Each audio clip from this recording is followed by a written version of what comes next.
Hello and welcome to Florida Aviation Network's Sun and Fun live presentation. This is the 40th annual Sun and Fun Fly-In and Expo. I'm Ben Coleman, one of your hosts here for Florida Aviation Network, and it's always our pleasure to bring to our audience selected folks that have a message to share with us. There's always a safety thread in this message, and our gentleman here that we have today is no different. With us today is Lt Col Tom Courtney. Hello, how are you, man? Lt Col Courtney, or yes. Tom? Thank you, Tom. Tom, you're with an outfit that both protects us or will take us out. So, hopefully not the second one, but yes, the first one. But we're here to make sure that you don't have to take us out. Right. And one way to do that is to probably follow some of your guidelines that you'd like to share with us today. Yeah, absolutely. The outfit I'm with is Headquarters NORAD, which is the North American Aerospace Defense Command. We're responsible for defending North America with our partners, the Canadians. And the primary thing we're here for is to educate the general aviation community on temporary flight restrictions, how to know where they are, how to avoid them, how to operate in and around them, and what to do if you ever find yourself accidentally in one and get intercepted. There's quite a few temporary flight restrictions the FAA publishes for a variety of reasons. Most of them all have a safety element like you talked about. Natural disasters, forest fires. We're interested in the security ones, which are usually bigger. Will bring more attention on you if you violate them, and almost always associated with where the president is or where a national security event is that the Secret Service deems important enough, which is typically like the Super Bowl, G8 summit, UN assemblies, political conventions. Anyway, a large gathering of people. Right, or something that they perceive could be a target, like the president's location. Right.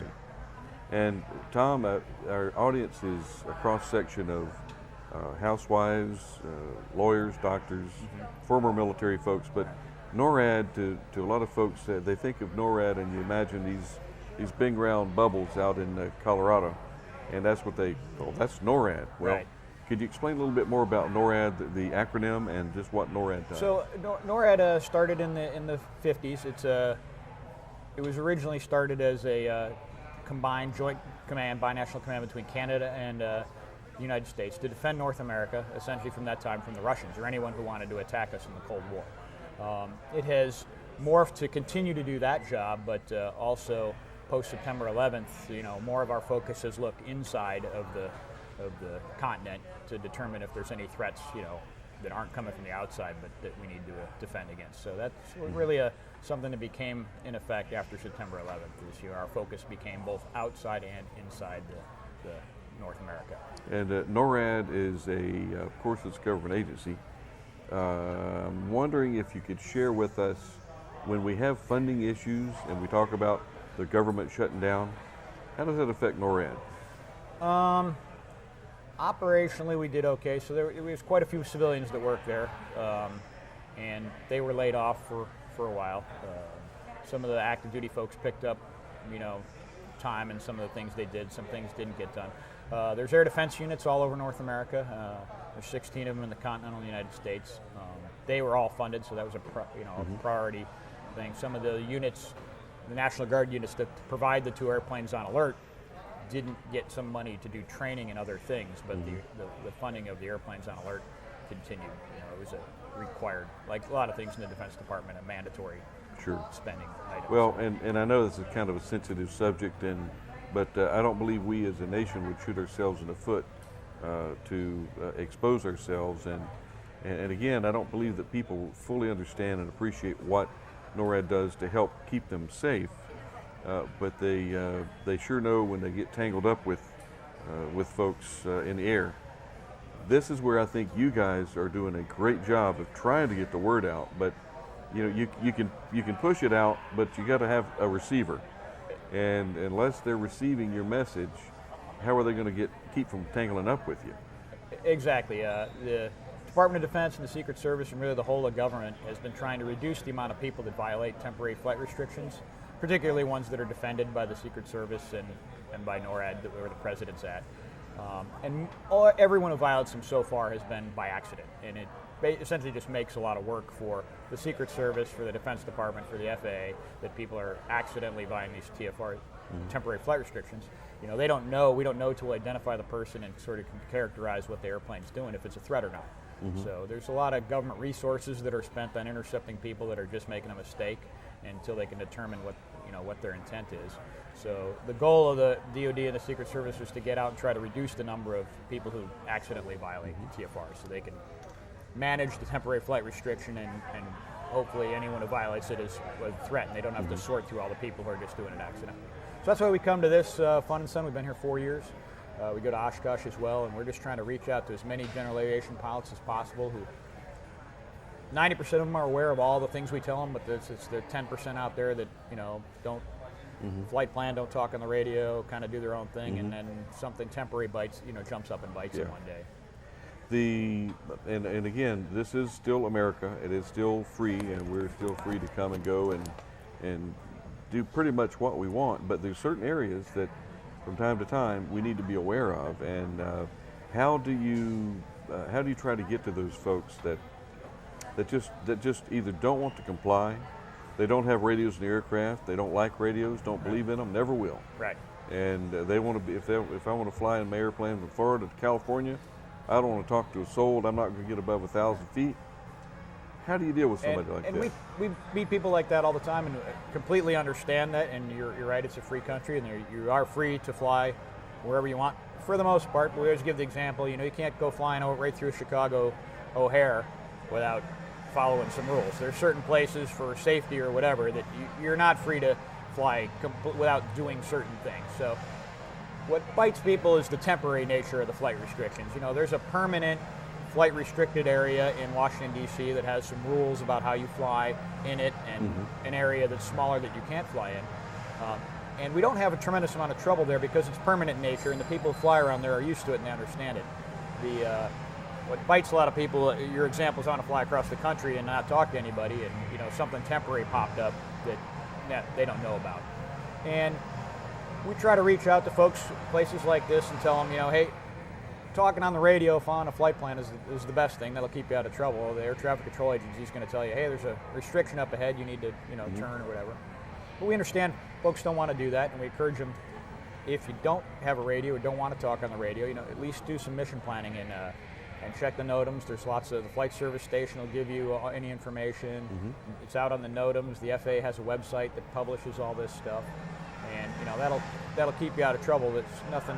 If you give the flight service station your general route of flight, they'll give you everything within 100 miles that could be a factor for you. So we encourage everybody to make that call the weather brief before they fly, just to keep themselves out of trouble. I'm sure that the gentleman that we spoke about, or the lady that we spoke about, that just wants to fly across country without talking to anybody, nowadays that's probably becoming the exception rather than the rule. Back in the day, 60s, 70s, 80s, that was probably a rule when you had a light fabric aircraft. But now the aircraft are getting so sophisticated, and some of the home builts have better avionics than probably that United 737 you fly. They absolutely do. There's some amazing products out there that'll give people situational awareness on everything they need to know, to include, if you're connected through the ADSB network, you'll get the temporary flight restrictions displayed on whatever avionics or iPad, tablet type device. So we talk to tons of people who have all that information, and they're doing, they're not the problem usually. It's the folks who like the simpler aircraft that don't have all that, or maybe it fails on them one day. So you're right, it is the exception. Yeah, but it's that exception that I don't want to read about in the paper. Right. And again, as I shared with you as we were talking about the training aspect, it just I feared the day that somebody started wandering into an area and they didn't pick up the cues. What type of cues would a NORAD instigated intercept? What kind of cues would they look for? So Worst case scenario, here I am. I'm in my little Aeronco Champ. I'm Right. just kind of bugging through the air. And just all of a sudden, wow, what was that? What am I looking at? So, if you violate a temporary flight restrictions, it is defended by NORAD, and it's there for a reason, typically a Secret Service, directed reason. You may or may not get intercepted, depending if you're just skirting the corner of it. The FAA may just continue to track your airplane, figure out where you land, and someone may come and meet you to find out what you were doing. Depending on the assessment of NORAD and the Secret Service and other law enforcement agencies, if you are pointed right at the center, pointed at the thing they're trying to defend, you may get an intercept. And the goal of the intercept is to two things: identify you, try to characterize what you're there doing, and to get you out of the area. So a typical intercept, a fighter airplane is going to come up on the left side of your aircraft. He wouldn't be there if they could have got a hold of you on the radio. So, air traffic control is going to try to call you on the radio, try to call you on the frequencies that are used in the area you're flying, try to call you on guard on 121.5, and you're going to do all those things first. They can identify the tail number, or you were squawking, or somebody knows where you take off, they may call your cell phone even if it's on file. So once they intercept you, really they're trying to characterize, what you're doing. Typically it surprises general aviation pilots when they have been intercepted. They'll give you a little wing rock if they can't talk to you on the radio to show you that you've been intercepted. They're expecting you to acknowledge that with a wing rock. And their next goal, if they can't get you on the radio, is they'll turn in a direction, and basically they want you to turn in that direction. And that's going to be the shortest direction out of the area, so that they don't perceive you to be a threat.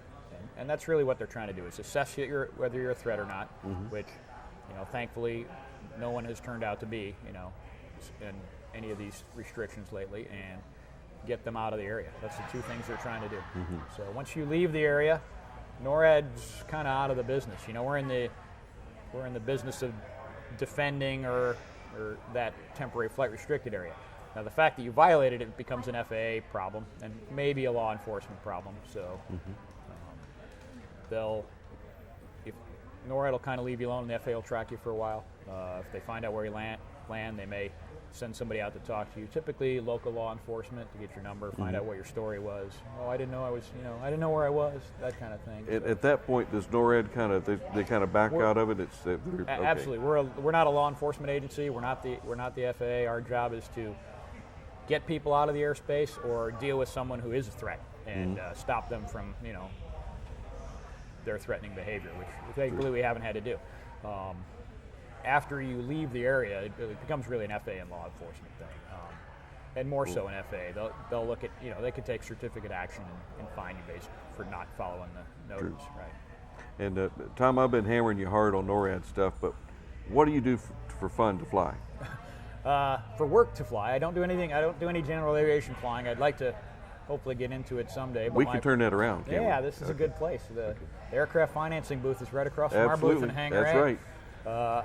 I work I'm part-time reserve, U.S. Air Force Reserve officer at NORAD, so I work a few days a month doing this and working in the command center there, staying up all night and watching the world. Drinking coffee. And then on my regular job is I fly 737s for United Airlines. So. Where are you based? Houston. I fly to Houston. Oh, that's good. First officer, so get to go to a lot of places. So a lot of movement out of Houston. It's a good job. So I get enough flying in right now doing that, and really hope to get some more time someday to get into the general aviation business. Okay, I'm going to ask you a real sensitive question here. You may not be able to answer this, but I know you have top secret security clearance, but how much tailwheel time do you have? 0. Oh, the guys in the truck, they're just falling apart. Oh no, Ben, don't go there, don't go there. Yeah. So it's a 737 and the F-16, which I have like 2,200 hours, all tricycle. Well, I'm sorry to hear that. Really, I am too a little bit. We have got to get you in something with the wheels on the right end of the airplane. That would be fun. I'd enjoy that. Oh, it is more fun than you can imagine. But you'd be surprised the folks that all the heavy metal that you've been flying around and going at Mach and plus.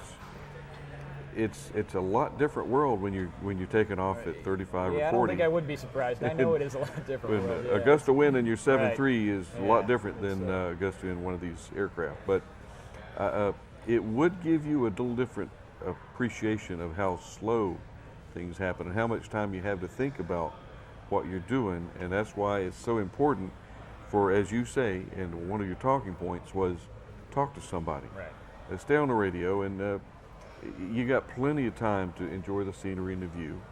So Yeah, absolutely. use your radio equipment, use it wisely. Right. And even if you get flight following, so if somebody can tell you, hey, there's a temporary flight restriction going to open up in front of you 50 miles here in 5 minutes, hey, great, then I won't be in trouble. Won't be in trouble with the FAA, won't be in trouble with the Secret Service. Sure. And you don't want any of that. It's best all the way around, and even a VFR flight following, there's a lot of folks that even hesitate to use that because they don't want to be in the system. And if you have a radio and you don't want to talk on the radio because you don't want to do, like you said, flight following, we encourage people to monitor 121.5 because the first thing they'll do after they can't get a hold of you on air traffic control frequencies is try to contact you on guard, give a position, and hey, you need to turn this direction for a temporary flight restriction. And that'll avoid the whole situation becoming more of a pain for you and for the pilot and for us. True. And it's still a rule that if you are equipped with an aircraft with radios, to monitor 121.5 Right. before you shut down. Right. So, And a lot of folks don't realize that, but it's all for the safety system. right. And if you have a good system, typically you're going to be a pretty safe operator. Just like I said, it's really all. There's a security element and a safety element, of course, too. And the temporary flight restrictions that we're not involved in are all safety related. So if you're flying over a place where they're having a forest fire and there's airplanes all over the place trying to fight that, you don't want to be, have them near midair. So monitoring the frequencies and knowing where that's going to keep you out of trouble as well. They'll tell you about military training airspace that could potentially scare you if Oh yeah, if you're there. So it's a great plan to do some flight planning and talk to ATC. Yeah. For a layperson, and the internet is of course our information highway. How interactive is your NORAD site for giving information out? We have all the information that we're giving here at the show on our site. It's www.norad.mil. We don't have a button on the first page. You sort of have to navigate to it. So there's an About tab, and About NORAD. And if you open that up, there's General Aviation down there, and you have all the information out here. So, and the FAA has websites. The TFRs are all on the FAA TFR.gov website, and we have all that information. We're handing out to folks on cards, and you can Google, if you Google TFRs, that website will come up. Right there's so much information out there. So it's all out there. And it's the people who are looking for it aren't the problem. It's the people who aren't looking for it that generally get themselves in trouble. And that's, would you encourage pilots or anybody in the audience to join the alphabet groups, even if they don't fly, they don't own aircraft? There's great information, absolutely. So, I know IOPA has a service where NOTAMs will come out or TFRs will come out, and you can get a tweet, you can get a text, you can get an email. So all those alphabet groups, as you say, have services to help inform people, that aren't spending a lot of time mission planning. It'll come to them; they don't have to seek it out. So, and we have several of those websites on our the cards we're handing out as well. So there's great information if you're a digital person. They'll get you the information. So. Well, how about let's do a plug for NORAD and your hiring practices. If we have a 8 or 9 year old person, boy or girl. Yeah. When I grow up, I want to be a NORAD pilot. How do we cultivate that little seed of? So NORAD has it's more of a staff organization. So the airplanes assigned to NORAD to do NORAD's bidding are assigned to other units. So typically they're Air National Guard. Almost all of them are Air National Guard. Up in Canada, it's the Canadian Air Force. So you're going to steer them toward the military.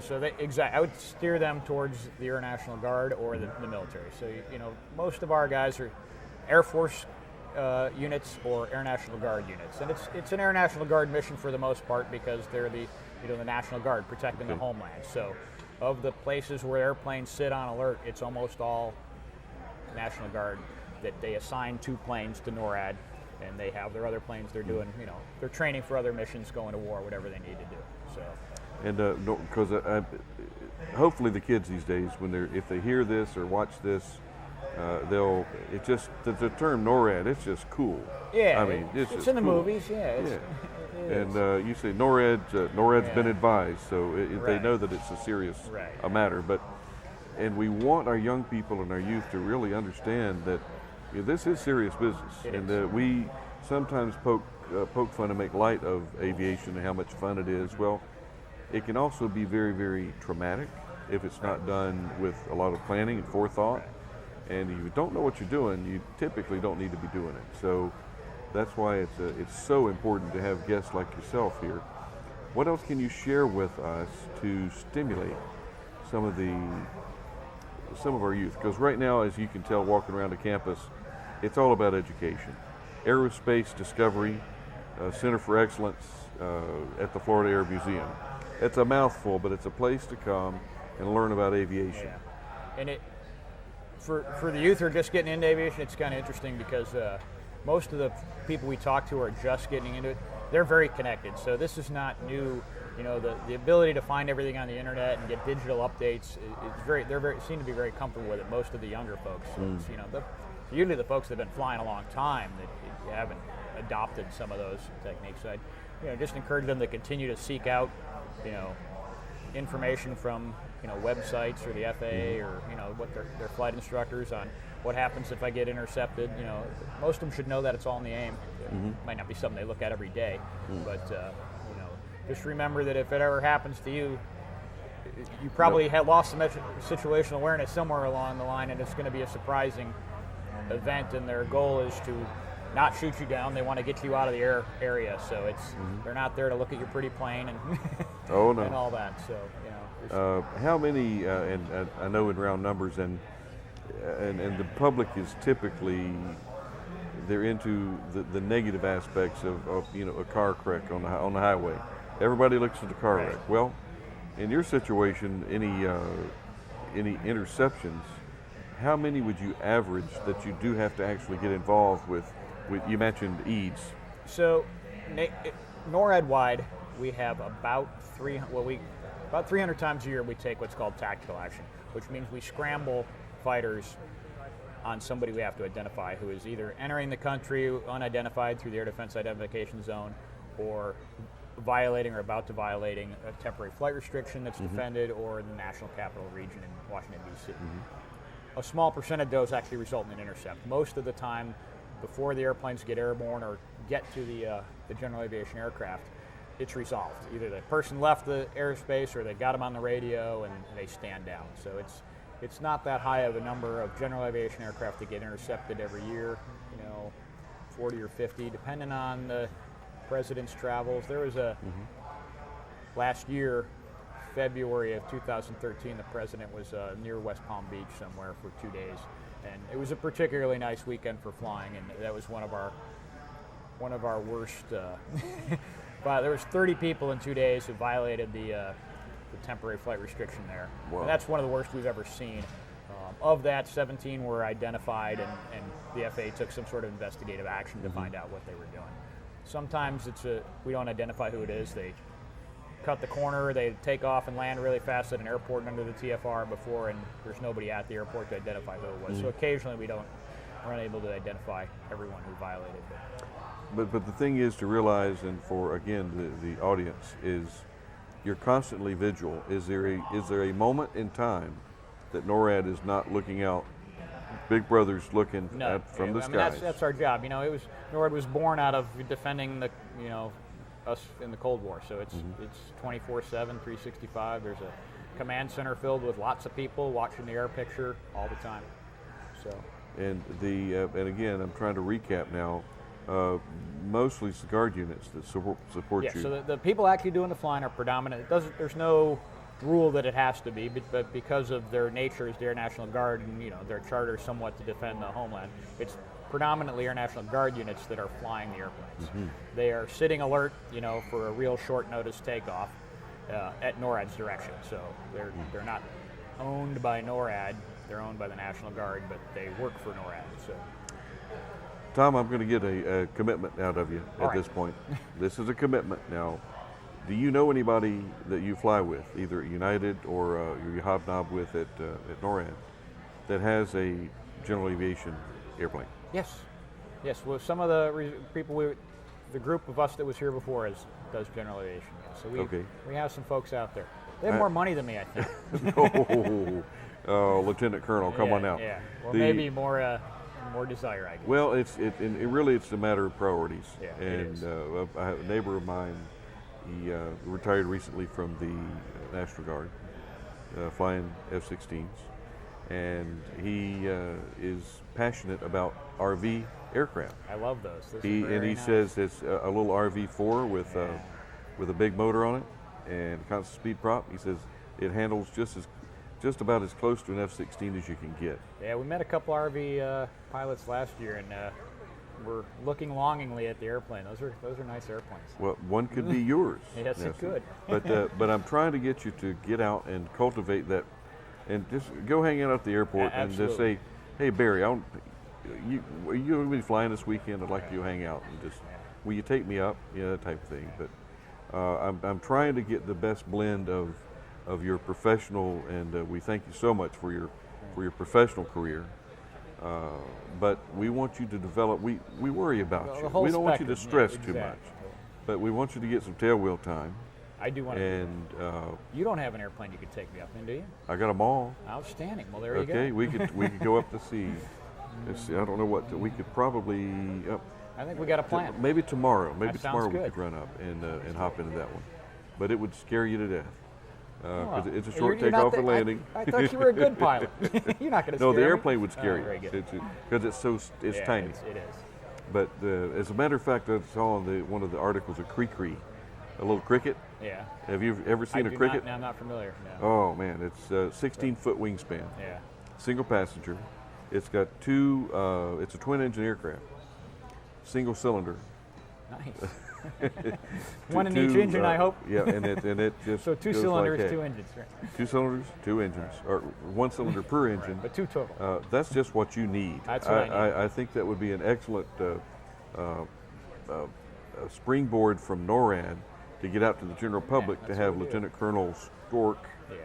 And Stork, okay, yes. quickly, before we head off, tell me about I'm Stork. not gonna be, that's just a call sign I was given a long time ago. Do you have any diapers hanging around? Why- Do you carry around on the beach? It's not the venue for discussing why I was named that, but that's usually, It's usually not. it's usually an after 5 o'clock discussion. But I've had that nickname for a long time. Typically, most guys in fighter units have they're given some sort of nickname. Most stay for their whole career. Sometimes somebody does something stupid and they get a new nickname. Well, Tom, I'm going to think the other direction, and I'm going to think that it's carrying the baby home safely. That may be it. And that's- Thank you very much. Thank you so much for Thanks so joining much. us here. Happy to be here. Good. Come out to see us in Hangar A. I'll be there this afternoon, Okay. as a matter of fact. And thank you for joining us. This has Ben Coleman with Florida Aviation Network, and thank you.